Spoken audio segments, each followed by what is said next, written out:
Assalamualaikum warahmatullahi wabarakatuh. Selamat pagi menjelang siang, pemirsa TV dimanapun Anda berada. Kita kembali di acara Healthy Corner, acara yang membahas tentang seluk-beluk tentang kesehatan dan juga bagaimana kita bisa produktif di era pandemi COVID-19.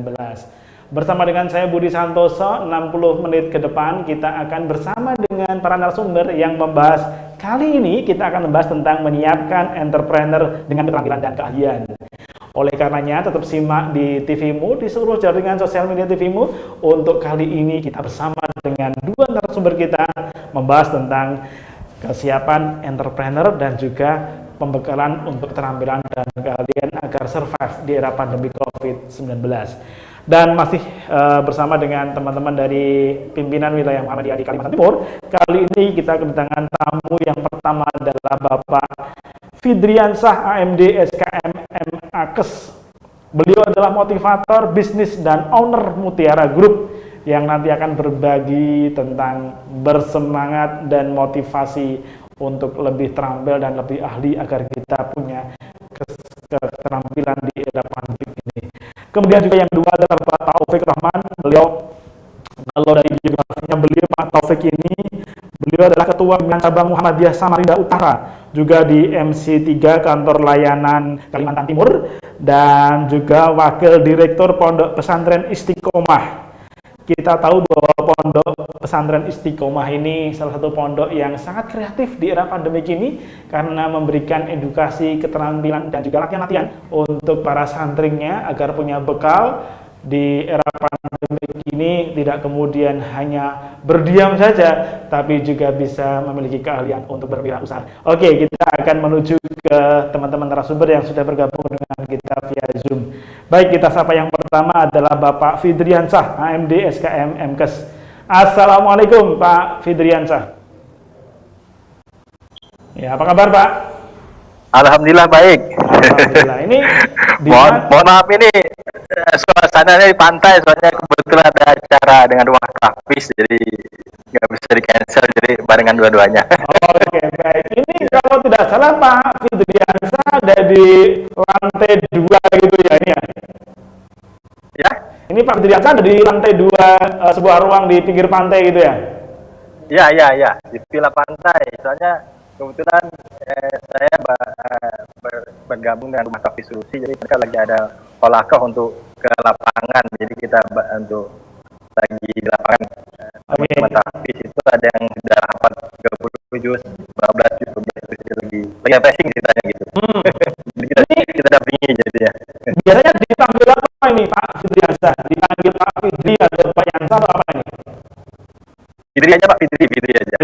Baik, Pak Fidri, terima kasih. Nanti kita berbagi tentang bagaimana motivasi para masyarakat, ya, kaula muda ataupun siapapun yang ingin punya kemampuan, punya keterampilan, keahlian, berwirausaha gitu ya, agar menjadi entrepreneur yang sukses di era pandemi ini. Ini pembicara kita yang kedua adalah Pak Taufik Rahman. Kita akan sapa beliau juga. Assalamualaikum Pak Taufik Rahman. Pak Taufik, apa sudah bergabung dengan kita? Warahmatullahi wabarakatuh. Waalaikumsalam. Alhamdulillah. Pak Taufik, apa kabar Pak? Alhamdulillah sehat walafiat Pak. Alhamdulillah. Mudah-mudahan semua dalam keadaan sehat. Amin, amin. Pak Taufik saat ini masih ikut mengasuh pondok pesantren ya, kalau nggak salah wakil direktur di pondok pesantren Istiqomah ya. Iya. Pesantren Istiqomah Muhammadiyah Samarinda. Ya, ini pondok pesantrennya Muhammadiyah ya Pak. Muhammadiyah Pak. Baik. Dan lokasinya ada di Samarinda ya Pak. Lokasinya di Samarinda Utara tepatnya Pak. Oke, baik. Baik Pak Taufik, boleh dong diceritakan kepada kita semua terkait dengan aktivitas pondok pesantren selama pandemi ini, apa Pak yang dilakukan? Oke, terima kasih Pak Budi. Assalamualaikum warahmatullahi wabarakatuh. Waalaikumsalam warahmatullahi wabarakatuh. Jadi pondok pesantren Istiqomah Muhammadiyah Samarinda ini Pak berdiri mulai tahun 1988 Pak di Samarinda. Insya Allah di Samarinda ini satu-satunya. Ada satu lagi pondok Muhammadiyah ada di Balikpapan Pak. Jadi Ya. selama pandemi ini kita memiliki kegiatan, beberapa di antaranya itu adalah kebetulan kita ini mendapatkan kepercayaan dari pemerintah untuk menangani balai latihan kerja berupa komunitas, BLK komunitas oleh Kementerian Tenaga Kerja Republik Indonesia. Tahun 2019 kita diberi peralatan untuk mengadakan pelatihan untuk untuk warga pondok, untuk warga sekitar.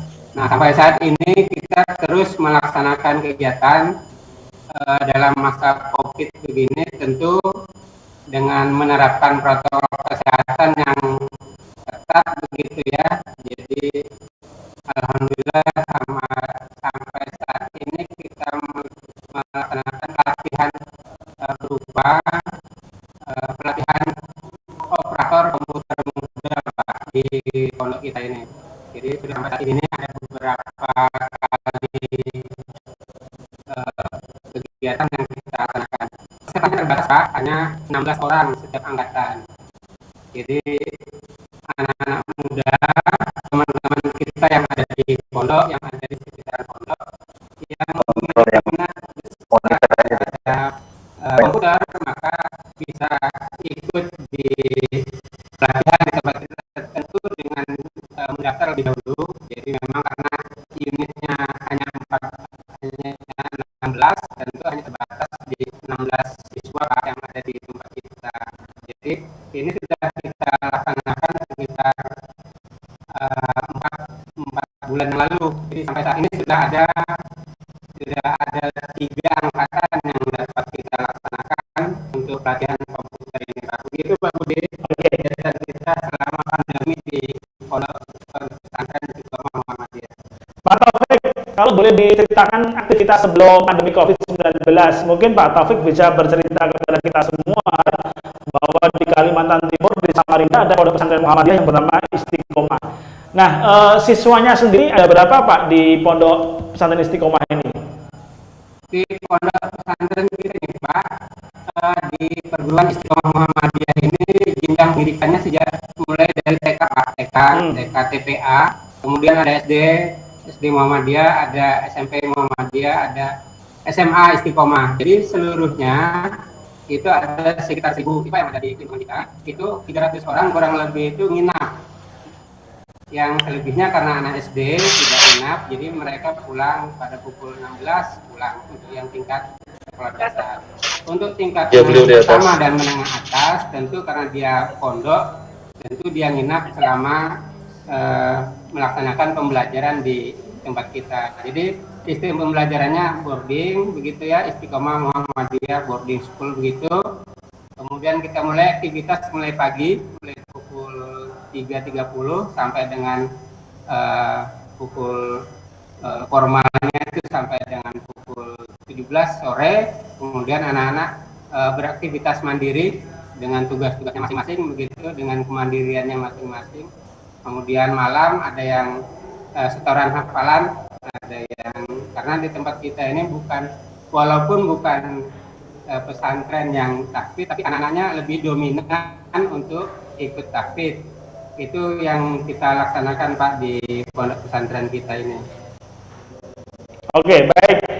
Terima kasih Pak Taufik. Jadi kira-kira tadi adalah sekilas mengenai pondok pesantren Istiqomah. Ini pondok pesantrennya yang dimiliki oleh Muhammadiyah di Samarinda, dan tadi beliau menyampaikan 1.000 lebih santri yang ada di sana, mulai dari klasifikasi jenjang dari TK sampai dengan SMA atau SMK tadi yang beliau sampaikan. Nah, ini saya kira menjadi menarik ketika kemudian di era pandemi ini dengan segala dampak yang dialami oleh pondok pesantren, mereka tetap survive untuk menyelenggarakan proses pelatihan. Jadi tidak kemudian prosesnya berhenti begitu saja dalam pembelajarannya, tapi proses peningkatan kapasitas dilakukan dengan berbagai cara. Nah, nanti kita akan bahas kembali mengenai lalu seberapa besar sebenarnya dampak terkait dengan kewirausahaan di Indonesia, terus di Kalimantan Timur era pandemi COVID-19. Nanti kita akan kembali, kita bahas dengan Pak Fidriansyah selepas iklan yang satu ini.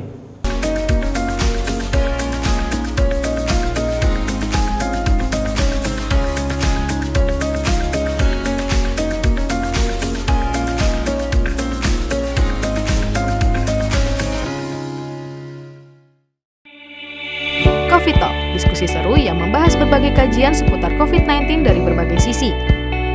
Menghadirkan narasumber-narasumber yang berkompeten di bidangnya. Coffee Talk hadir memberikan informasi mencerahkan dengan pembahasan tema-tema menarik. Simak terus ya Coffee Talk persembahan Muhammadiyah COVID-19 Comment Center, live di akun-akun resmi Muhammadiyah COVID-19 Comment Center.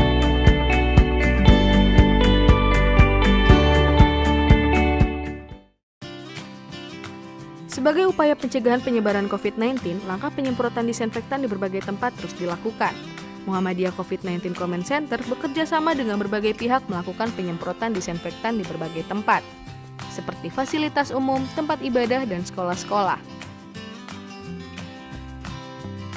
Sampai saat ini, penyemprotan disinfektan telah dilakukan di 48.954 titik, di antaranya 10.422 tempat ibadah, 32.092 fasilitas umum, 5.959 sekolah, serta 481 gedung amal usaha Muhammadiyah. Ingat, disinfektan hanya untuk benda mati dan simak panduannya di Instagrammu COVID-19. Tetap jaga jarak, jaga kebersihan, selalu cuci tangan dan menggunakan masker. Bersatu perangi Corona.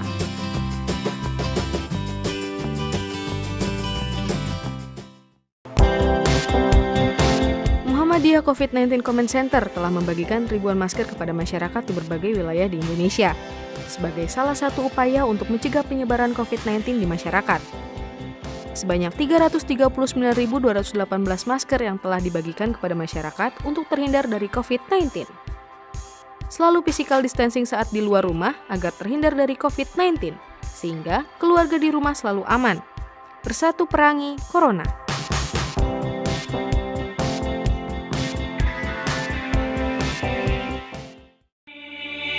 Coffee Talk, diskusi seru yang membahas berbagai kajian seputar COVID-19 dari berbagai sisi. Menghadirkan narasumber-narasumber yang berkompeten di bidangnya. Coffee Talk hadir memberikan informasi mencerahkan dengan pembahasan tema-tema menarik. Simak terus ya Coffee Talk persembahan Muhammadiyah COVID-19 Comment Center, live di akun-akun resmi Muhammadiyah COVID-19 Comment Center.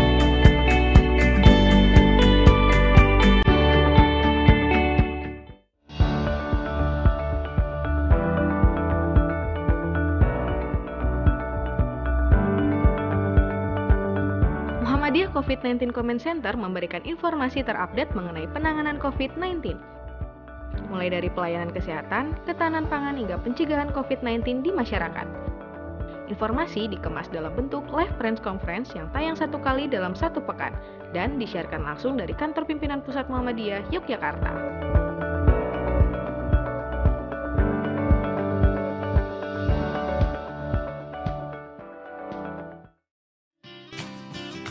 Sebagai upaya pencegahan penyebaran COVID-19, langkah penyemprotan disinfektan di berbagai tempat terus dilakukan.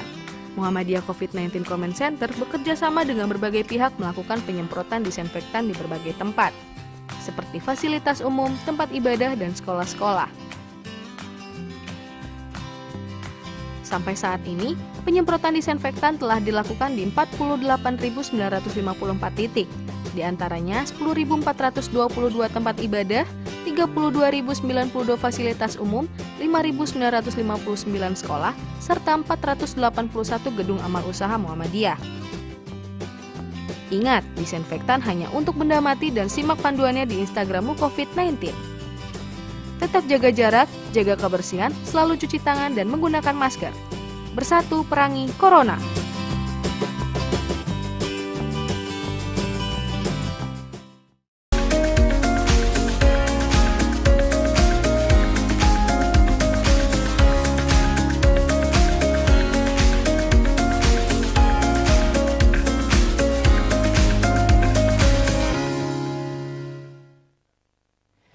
Pemirsa TVMU masih kembali di Healthy Corner. Kita kembali akan membahas mengenai menyiapkan entrepreneur dengan keterampilan dan keahlian. Jadi kalau entrepreneur yang sukses itu tentu harus punya keterampilan dan punya keahlian. Nah, banyak tentu caranya agar kita punya keterampilan dan keahlian, tidak hanya bermodal dengkul. Jadi entrepreneur kita sebagai wirausaha itu bisa sukses. Nah, tentunya kalau di kita ada sukses di dunia dan juga sukses di akhirat. Nah, ini kita akan ngobrol dengan Pak Fidriansah. Pak Fidriansah, tadi Pak Taufik sudah menyampaikan bahwa Pondok Pesantren Muhammadiyah dan santrinya juga diberikan pembelajaran terkait dengan bagaimana menjadi calon-calon wirausaha ya, karena dibekali keterampilan dan keahlian tertentu. Nah, Pak Fidriansyah bisa disampaikan kepada kita semua pemirsa TVMU, sebenarnya kalau kita berbicara mengenai pandemi ini seberapa dampak yang kemudian dirasakan oleh para entrepreneur di Indonesia, Pak, terus di Kalimantan Timur, Pak. Assalamualaikum warahmatullahi wabarakatuh. Waalaikumsalam. Ya. Kalau kita bicara pandemi, itu memang bagi pengusaha kecil sangat berdampak. Tapi kalau pengusaha besar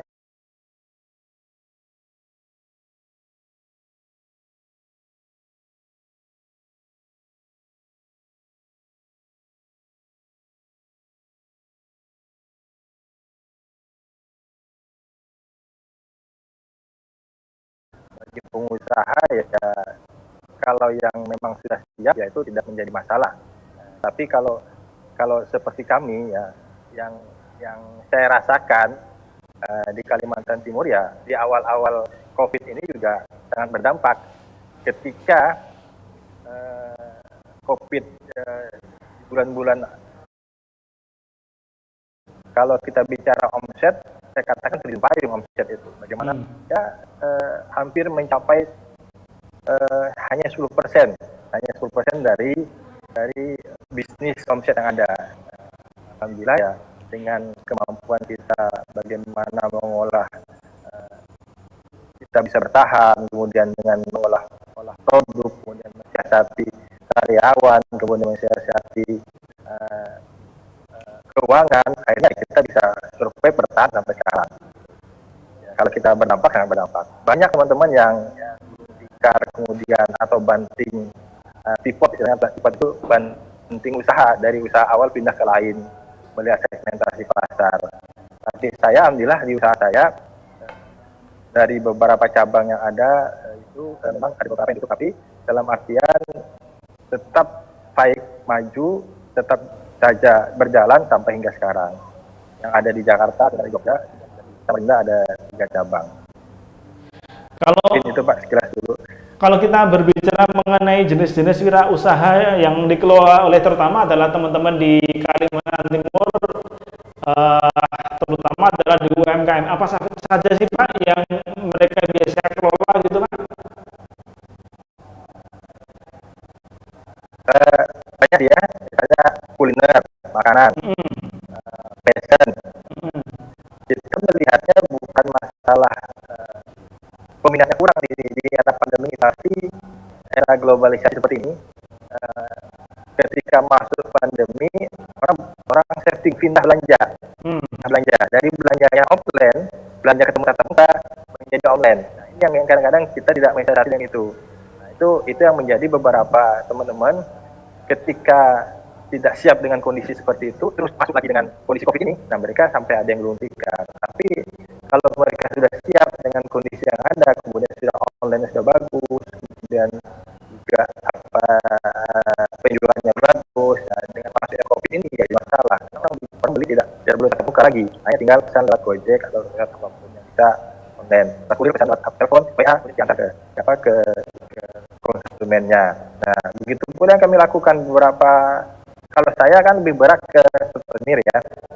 Souvenir itu ya lebih berdampak sekali, karena saya waktu itu lebih banyak jenisnya souvenirnya ke orang nikahan, souvenir nikahan. Nah, kan pada zaman kan nggak boleh sama sekali orang nikah nih, nggak boleh kan? Nah, sampai ada larangan. Nah, itu yang berdampak sekali ke usaha kami. Tapi saya dengan tim teman-teman manajemen tidak karena kita punya souvenir konsumen kita tidak hanya kalangan yang menikah, kita banting setir kalangan Mercedes, perusahaan kita ke sana. Jadi kita segmen pasarnya kita perlebar, tidak hanya dengan teman-teman atau anak-anak muda yang menikah, tapi kita buat lagi segmen pasar lagi yang lain. Kemudian juga kita pas kebetulan ini juga orang perlu masker, kita buatlah Jadi bagi saya yang ada di Jakarta itu kita alihkan, Pak. Yang sebenarnya kita kunci apa? Alihkan ke masker. Masker dan kita bikinkan souvenir.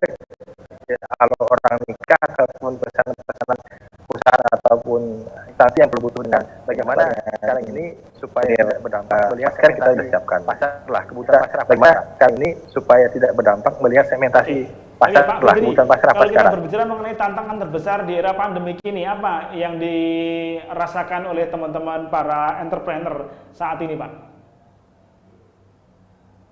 Ya, yang pertama adalah ketika orang takut bertatap muka, ini kan juga sesuatu yang tantangan yang luar biasa. Bagaimana menciptakan, bagaimana berjualan ataupun dengan teman-teman entrepreneur ini mengalihkan yang dulunya offline yang banyak misalnya sekarang harus online ya, rumah makan, kemudian fashion yang semua offline kan.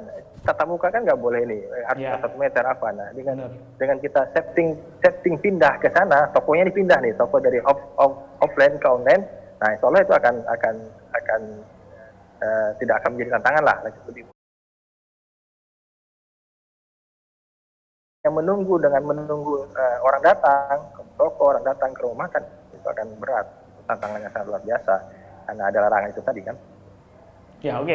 Pak Fidri, tentu kalau kita berbicara mengenai angka begitu besar ya dampak yang dirasakan oleh para entrepreneur apapun ya, mau kuliner, mau fashion di era pandemi ini dan yang lain sebagainya. Nah, mengganti jenis-jenis usaha agar kemudian survive di era pandemi kan juga tidak gampang itu ya, menempatkan potensi kita, kemampuan sumber daya kita untuk kemudian bisa beradaptasi di era pandemi ini. Nah, kira-kira kalau menurut Pak Fidri, langkah pertama apa sih yang mesti kita lakukan agar kita mampu survive, mengikuti, mengadaptasikan perilaku usaha kita di era pandemi ini, Pak? Yang pertama memang harus kita lakukan adalah ketika melihat kita di pasar itu apa yang dibutuhkan pasar. Kalau kita melihat apa yang dipertanyakan dulu, sekarang zaman seperti ini apa yang dibutuhkan pasar? Kita melihat dulu segmentasi pasar apa sih? Kata Jack Ma, kita tidak lagi berusaha ABC tapi B2C. Jadi lihat kebutuhan orang baru kita jual. Bukan kita membuat suatu produk kemudian kita jual lempar di pasaran. Tapi kita melihat apa yang dibutuhkan oleh masyarakat itu yang kita jual. Misalnya yang era-era seperti ini yang pertama awal-awal tadi kan orang butuh masker, kita beralih ke masker. Kemudian hand sanitizer kita beralih ke sana. Kemudian juga di zaman sekarang yang lebih meningkat teman-teman ini melihat beberapa teman-teman yang lagi beralih ke bisnis kesehatan. Yang pertama ada teman kemarin di Jogja juga yang omsetnya luar biasa, dia hanya menjual madu. Nah, itu kebutuhan seperti itulah yang dibutuhkan masyarakat. Oke. Sehat, bagaimana supaya sehat? Baik, Pak Fidri, nanti kita akan lanjutkan obrolan kita tentang mengidentifikasi, mengenali potensi jenis usaha apa yang bisa kita lakukan, tapi kita mesti jeda iklan yang satu ini, nanti kita kembali. Siap.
mendapatkan sesuatu mengajar tetapi juga mengajar, yaitu tunjangan profesi. Ya, Bapak salah satu pengajar atau dosen dari Universitas Ahmad Dahlan ya, dan sekarang sebagai kandidat. Tayangan televisi Anda Anda bermasalah atau kurang jernih? Sudah saatnya Anda mengganti antena UHF Anda dengan decoder Cavision Cartens. Selain harga terjangkau dan tayangan yang jernih, Anda dapat menyaksikan puluhan channel nasional dan internasional gratis selamanya. Anda juga dapat menyaksikan tayangan olahraga dunia. Tunggu apa lagi? Ganti sekarang juga. Cavision on terus.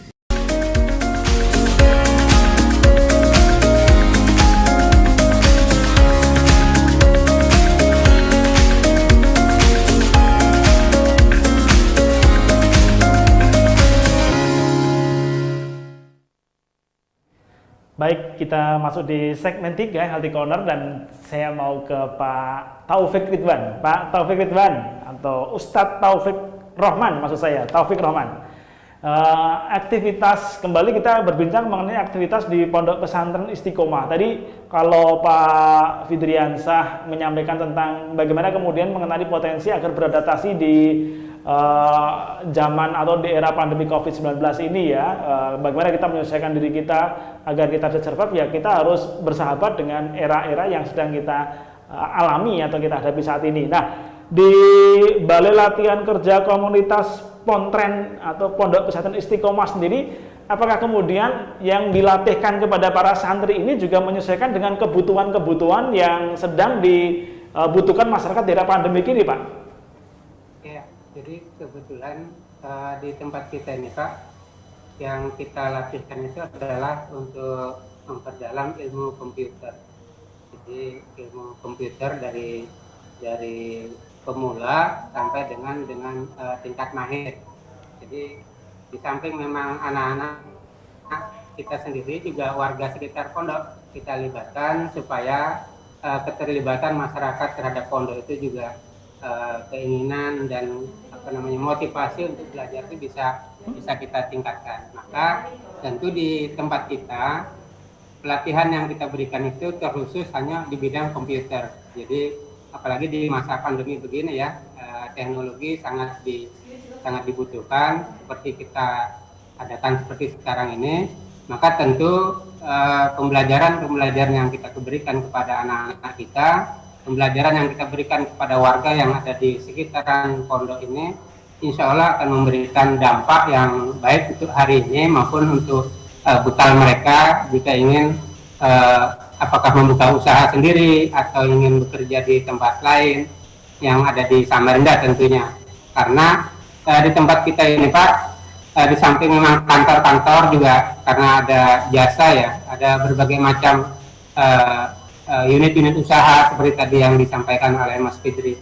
Usaha itu sekarang banyak yang sedikit menurun omsetnya karena ada masa pandemi begini. Jadi saya kira teknologi yang ada di kita, teknologi yang kita miliki di perangkat yang kita miliki di pondok ini mudah-mudahan bisa memberikan dampak minimal untuk diri mereka sendiri, anak didik kita, peserta didik kita, ataupun warga yang memang kita rekrut untuk mengikuti balai latihan kerja ini. Ini pun nanti mereka akan bukan saja sekedar ikut begitu, tapi akan diuji juga kompetensinya yang akan diuji oleh BLK Samarinda. Jadi memang anak-anak kita atau warga kita yang ikut pelatihan di BLK komunitas di Pondok Pesantren Istiqomah ini akan diuji oleh BLK Samarinda. Tentu sertifikasinya mereka yang akan membuat. Jadi mudah-mudahan dengan ilmu yang mereka miliki, dengan keterampilan yang mereka miliki melalui BLK komunitas Istiqomah Muhammadiyah ini bisa memberikan manfaat lah minimal mereka sendiri jauh-jauh kali, apalagi sampai dengan membuka lapangan pekerjaan gitu, Pak. Oke, nah tentu kalau kita berbicara mengenai tadi agar standar kompetensinya, standar keahlian dan keterampilannya kan pasti tidak akan jauh dari para pemateri atau narasumber atau para pelatih yang melakukan diseminasi kemampuan keterampilan kepada peserta didik. Lalu dari mana, Pak, dihadirkan para pelatih untuk melatih para siswa atau para santri atau para masyarakat yang ada di Ponpes Istiqomah itu agar mereka memiliki keterampilan yang standar? Kita punya, Pak, kita punya tenaga ahli di bidang teknologi Kita punya tenaga yang mumpuni insya Allah untuk dapat melatih anak didik kita, warga kita yang ada di sekitaran pondok ini. Sebelum memang mereka melatih mereka sendiri, tim instruktur ini kita kirim ke Jakarta untuk mengikuti pelatihan juga Pak. Jadi apa namanya, trainernya kita latih, kita kirim ke Jakarta untuk mengikuti pelatihan sebelum mereka melatih di tempat kita. Tetapi mereka punya basic yang mumpuni di bidang teknologi. Jadi ketika kita memberikan pembelajaran kepada anak-anak kita, tentu instrukturnya instruktur yang sudah kita pilih, yang kita anggap layak dan mampu untuk memberikan materi-materi kepada peserta BLK. Begitu Pak. Ya, jadi para instrukturnya tentu juga base-nya adalah kompeten ya dan tersertifikasi untuk melatih sesuai dengan kapasitasnya ya Pak Taufik ya? Ya, betul Pak Budi. Ada berapa orang Pak para instruktur yang kemudian dihadirkan di Ponpes Istiqomah itu? Instrukturnya kita ada 4 orang Pak. Jadi secara bergantian mereka memberikan ilmunya sesuai dengan program yang diikuti. Jadi ada yang memang basic, ada yang memang operator muda, kemudian ada yang tingkat lanjutan, kemudian ada juga yang program yang lain. Jadi kita membukanya basicnya adalah komputer, tetapi kemampuan anak-anak kita, kemampuan warga yang mengikuti BRK-nya tentu berkesesuaian dengan apa yang mereka perlukan. Jadi kita menyiapkan tempat dan menyiapkan tenaga pelatih, mereka siap untuk berlatih di tempat kita. Jadi proses pembelajarannya itu Pak mulai pagi itu untuk satu materi, satu jenjang angkatan itu pukul 8 sampai dengan pukul 14 sore. Nanti yang pukul 14 juga sampai dengan seterusnya. Begitu sampai dengan mereka mengikuti uji kompetensi yang akan diujikan oleh BLK Samarinda. Gitu Pak. Sejauh ini apa yang disampaikan oleh para peserta Pak? Apa kesan-pesan mereka mengikuti proses pelatihan di Balai Latihan Kerja Komunitas Pontren Istiqomah ini? Tentu yang paling dominan itu reaksinya tentu yang dari warga sekitar pondok Pak. Jadi memang mereka mengharap ada yang pasti senang ikut pelatihan. Ya? Kemudian tentu bukan sekali ini maksud mereka, tapi kita insya Allah secara periodik tetap akan melaksanakan program ini secara nanti suatu saat secara mandiri, karena yang seperti Bapak sampaikan tadi, komputer itu kan terus saja, ilmu-ilmu teknologi itu kan berkembang terus, sehingga mereka berkeinginan untuk ada tindak lanjut, mungkin ada program kedua, mungkin ada program ketiga, atau mungkin ada program-program komputer yang lain yang memang punya akses luas di masyarakat. Tentu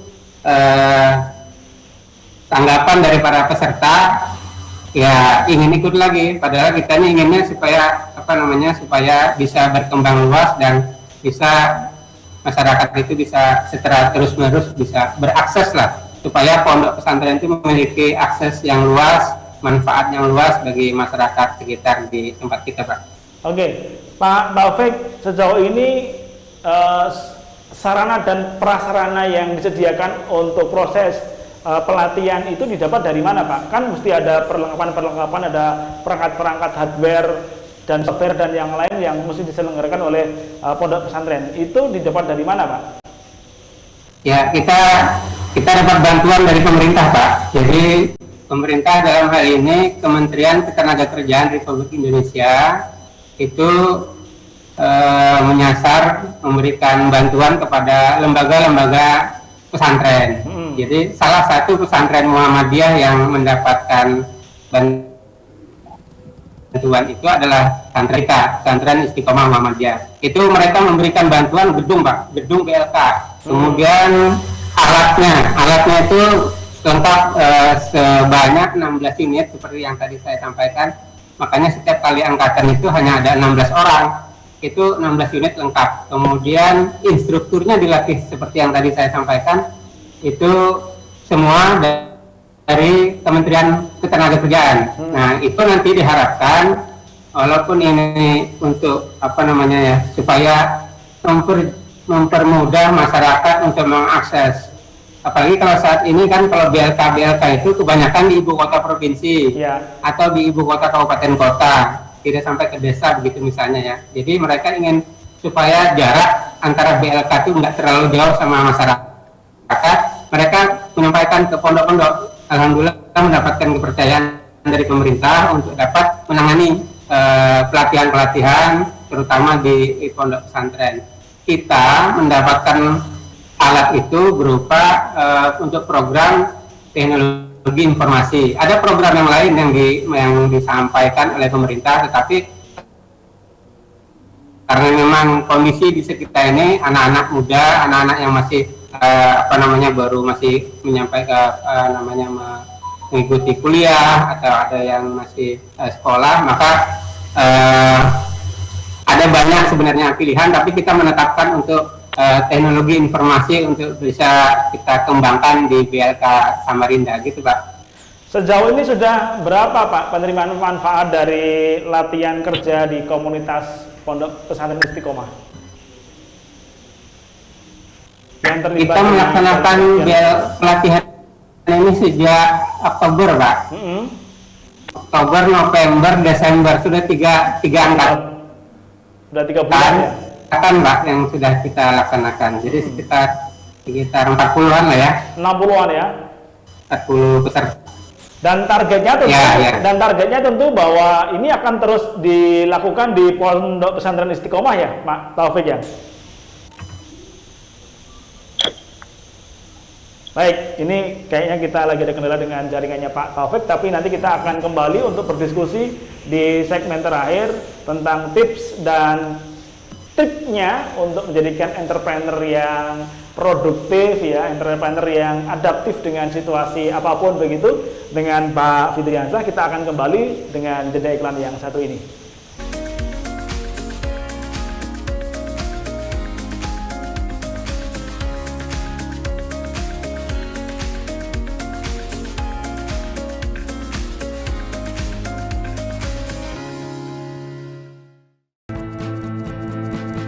Rumah sakit menjadi garda terdepan dalam penanggulangan COVID-19 dan dapat juga menjadi benteng terakhir. Maka dari itu, Rumah Sakit Muhammadiyah Aisyah siap menjadi rumah sakit yang melayani pasien COVID-19 dengan dukungan fasilitas yang optimal. Saat ini, telah ada 77 Rumah Sakit Muhammadiyah Aisyah yang membantu dalam penanganan COVID-19. Bahkan, tidak hanya itu, Muhammadiyah juga mewujudkan rumah sakit darurat untuk penanganan COVID-19. Ikhtiar ini sebagai wujud Muhammadiyah dalam membantu pemerintah memerangi COVID-19. Bersatu perangi Corona.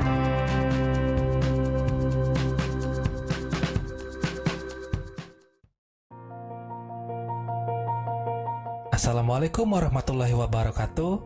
Apa kabar pelanggan setia majalah Suara Muhammadiyah? Kini majalah Suara Muhammadiyah bisa Anda dapatkan dalam versi digital. Simak video ini untuk cara berlangganannya.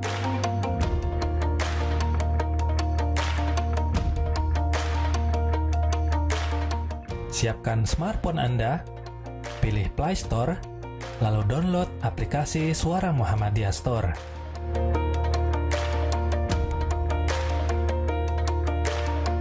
Setelah proses download selesai, silakan buka aplikasinya. Jika Anda belum mempunyai akun, silakan untuk mendaftar terlebih dahulu. Silakan isi kolom yang telah disediakan di form pendaftaran pelanggan. Kemudian pilih daftar sekarang. Jika Anda ingin berlangganan majalah, pilih menu majalah yang ada di bawah ini. Lalu, pilih paket langganan. Tahap selanjutnya adalah pilih metode pembayaran. Setelah proses pembayaran selesai, pilih menu akun, kemudian pilih langgananku. Cukup mudah bukan? Silakan dicoba. Wassalamualaikum warahmatullahi wabarakatuh.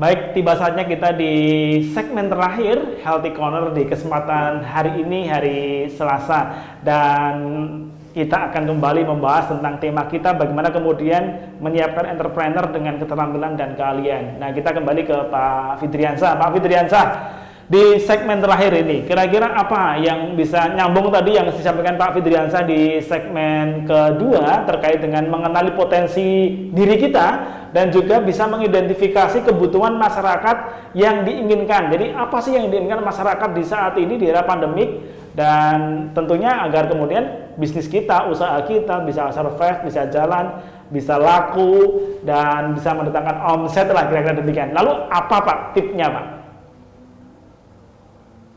Ya, di segmen terakhir ini saya ingin menyampaikan bahwa kita harus paham dulu rezeki ini memang datangnya dari Allah Subhanahu Wa Taala. Ya, saya mengklasifikasi ada 8 lah, tapi yang jelas kita mau bisnis ini mau lihat mana pintunya. Ya. Apapun yang kita jual itu nomor 2, apapun yang kita lakukan nomor keberapa. Tapi ketika kita menjalankan sesuatu yang dilaksanakan oleh Allah Subhanahu Wa Taala kepada kita, insya Allah itu apapun yang kita jual akan laku. Nah, saya sangat merasakan di era pandemi ini, produk saya tidak berubah, tapi barang saya tidak banyak begitu berubah, tapi memang ada kebutuhan-kebutuhan yang kita geser memang sesuai kebutuhan masyarakat. Tapi yang perlu berubah adalah ketika kita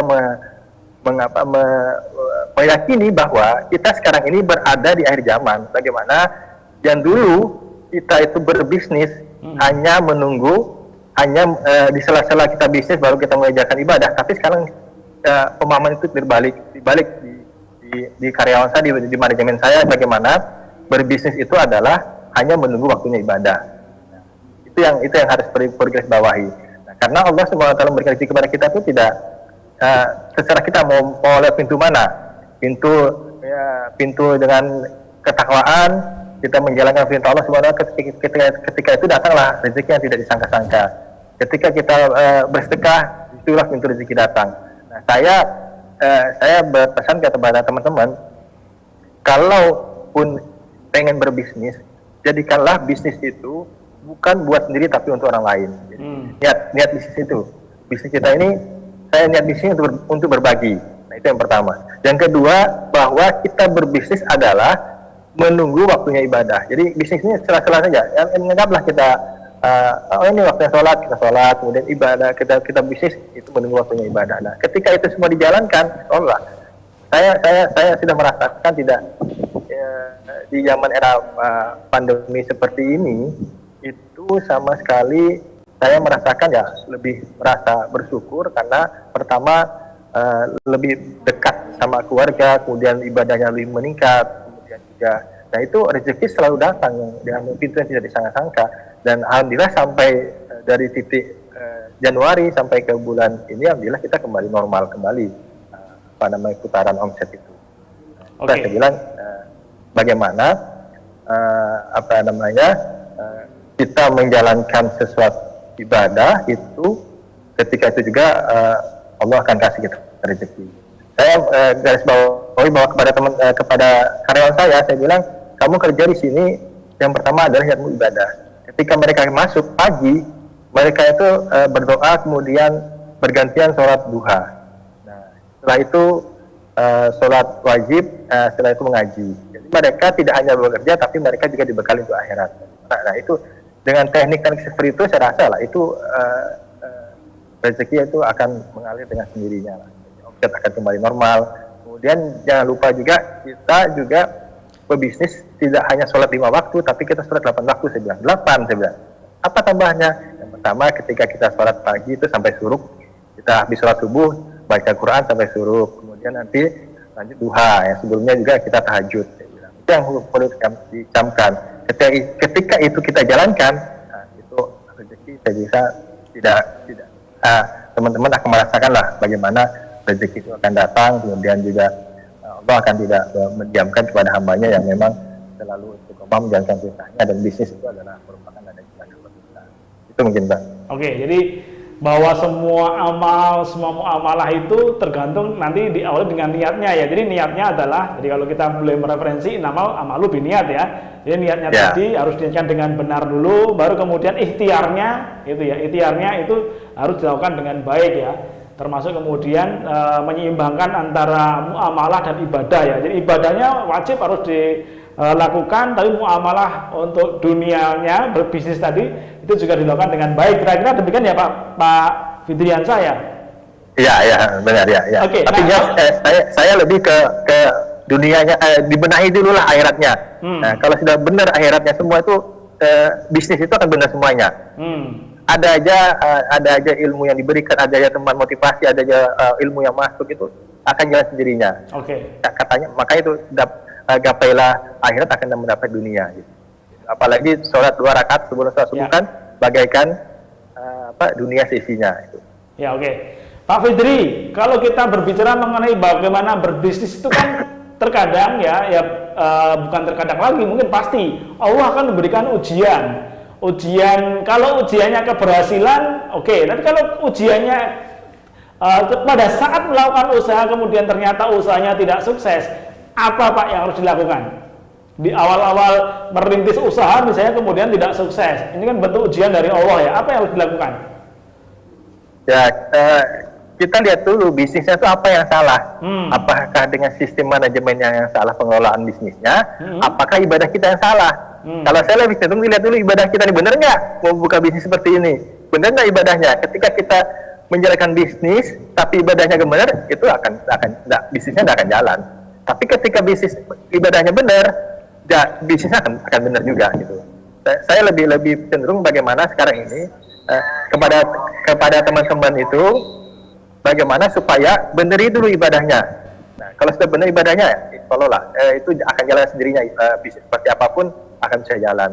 Tinggal kita belajar. Kalau kita melihat, gagalnya di sini nih, coba lagi yang lain, coba lagi. Nah, alhamdulillah saya pun awal bisnis saya tidak hanya 1, ada 3 ke 4,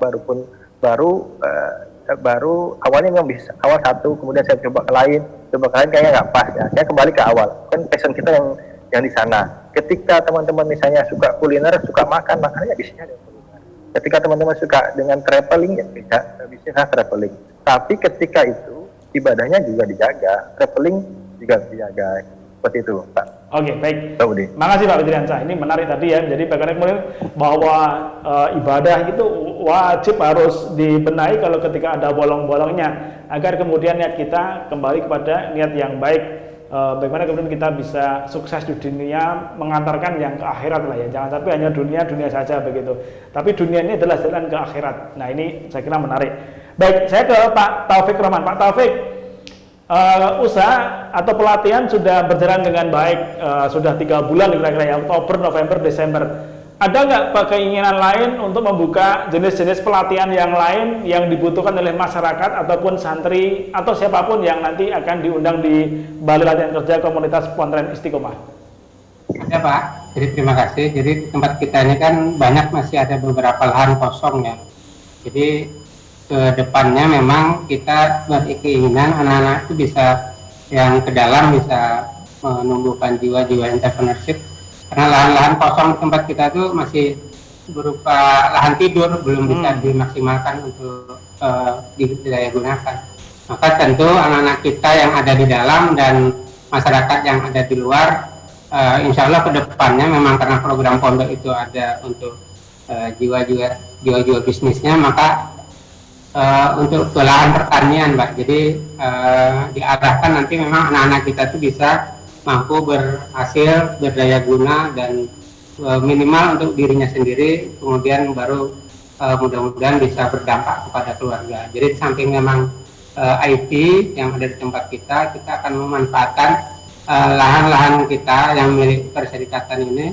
Ada beberapa tempat yang insya Allah akan diprogram, mudah-mudahan pandemi segera berakhir, kita bisa beraktivitas kembali sedia kala, tentu dengan program-program pondok yang sangat bisa kita laksanakan adalah di samping memang meneruskan pelatihan IT juga ke pertanian untuk anak-anak kita. Baik, sejauh ini dukungan yang didapatkan oleh pondok pesantren dari mana saja Pak untuk mendukung proses latihan kerja komunitas ini? Ada dari, kita ini kan berada di lingkungan kampus ya Pak. Kita ini nggak terlalu jauh dari Universitas Mula Warman. Kita nggak terlalu jauh dengan Universitas Muhammadiyah Kalimantan Timur yang sudah memang memiliki join sama kita tentu dengan UMKT. Nah, lewat tenaga-tenaga muda itu mereka terus intens dengan kita. Ada dari Fakultas Pertanian, ada juga dari beberapa teman dari warga sekitar yang memang menawarkan untuk memberikan pelatihan, terutama dari semangat dari orang tua santri tentu mendukung penuh kegiatan-kegiatan yang ada di pondok. Termasuk juga karena kita ini termasuk anak-anak kita ini ada anak-anak panti Pak. Jadi di pondok ini juga ada orang-orang yang perlu kita beri nama, tentu karena namanya amal usaha, ada amalnya, ada usahanya, tentu sebelum anak-anak yang ada di sekitaran kita ini minimal bisa mempergunakan segala bentuk fasilitas yang ada di pondok ini supaya gaungnya Muhammadiyah itu kan memberi, jadi mudah-mudahan bisa bermanfaat untuk masyarakat sekitar. Itu Pak Budi. Amin, amin. Terima kasih Pak. Terima kasih Pak Taufik Rahman, Wakil Direktur Pondok Pesantren Istiqomah sekaligus Ketua PCM di Samarinda. Kemudian terima kasih kepada Pak Fidriansah, motivator bisnis yang juga telah berbagi sharing tentang bagaimana kita bisa termotivasi di era pandemi ini bagi para calon wirausahawan, calon entrepreneur muda di Kalimantan Timur khususnya dan di Indonesia pada umumnya. Dan saya kira tadi sudah banyak yang dikupas oleh dua narasumber kita itu, terutama adalah spirit inspirasi dari Pondok Pesantren Istiqomah di Samarinda, Kalimantan Timur, menjadikan santri dan masyarakatnya yang terlatih, yang terampil untuk menjadi entrepreneur di Indonesia bagian timur atau tengah. Saya kira ini inspirasi yang bagus untuk kita semuanya. Baik, terima kasih. Bincang siang kita di Healthy Corner kali ini kiranya sudah demikian. Kita akan bertemu lagi di Bincang Healthy Corner edisi mendatang. Mohon maaf segala khilafan. Assalamualaikum warahmatullahi wabarakatuh.